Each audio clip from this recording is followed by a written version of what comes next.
नमस्कार दर्शक बंधु आत्मनिर्भर कला चैनल को आपण मानकु स्वागत। आजिर भिडियोटी मोर जगन्नाथ संस्कृति जहा सारा विश्व प्रसिद्ध, मोर खाद्य जहा औषधिक गुण रे पूर्ण, मोर कला जहा अति सुंदर ताहा उपरे आधारित। हाँ ठीक भाविचंती, आजिर भिडियोटी उत्कल दिवस उपलक्षे आधारित।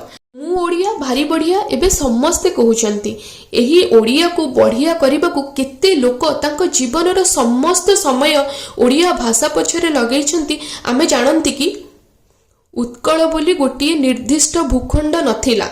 1936 मसीहा एप्रिल मास ओडिया जाति पाई एक स्मरणीय दिवस। एही दिन ओडिशा एक स्वतंत्र प्रदेश रे परिणत हेला। इति मध्यरे 1936 रु 2025 दीर्घ 89 वर्ष बीती गलानी। किंतु आमे कोन आम पूर्वज गोपबंधु दास, मधुसूदन दास, महाराज सी रामचंद्र भंज, कृष्णचंद्र गजपति, व्यासकवि फकीर मोहन जी तांकर प्राण प्रणय लगी आम ओडिया भाषा संस्कृति कला को एक स्वतंत्र करथिले, ताकू आमे केते बंचाई रखिचंती। आमे थरे निजको प्रश्न पचारछंती कि एथि मध्यरे मु गोटे छोट कविता लिखिछि। आम ओडिया भाषा संस्कृति को आमे केते सम्मान दौछंती और केते आमे ताकू आगो को नौछंती। चलंतु सुनिबा।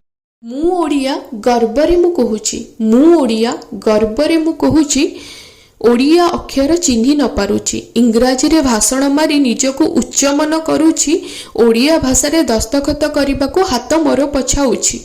मु ओडिया गर्वरे मु कहूछि। ओडिशा बाहरे ओडिया को देखी हिंदी इंग्राजी चोबाउछि। उत्कल दिवस आसिले भाषण मारुछि। ओडिया भाषा को मु सुरक्षित दउछि। मु ओडिया गर्वरे मु कहूछि। मिसु मोर देह ए देश माटी रे देशवासी चली जांतु पिठी रे गोपबंधु दास कहउछंती। मु तांको वंशधर होई देशवासी कोन मो भाषा को सुरक्षित न रखि पारुछि। मु ओडिया गर्वरे मु कहूछि। आस आमे आगई जिबा, ओडिया भाषा संस्कृति को आग को नेबा।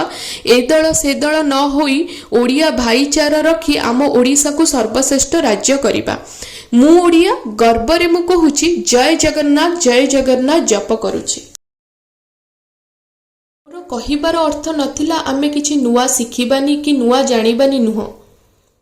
आमे आग को बढ़िबा, सबु जानिबा, किंतु निजर कला संस्कृति भाषा को केबे भूलिबानी। आमे जेबे भूली जिबा सेबे आमे आमर निजत्व हराइबा। एथि मध्यरे मोर उत्कल दिवसर चित्रटी सरी जाइछि। उत्कल दिवस उपलक्षे कविता और चित्र केमिति लागिला आपणक मतामत मते निश्चय जणाइबे। हाँ मु ओडिया मो भाषा भारी बढ़िया लेखिबा को जमारू भूलिबेनी। जय जगन्नाथ।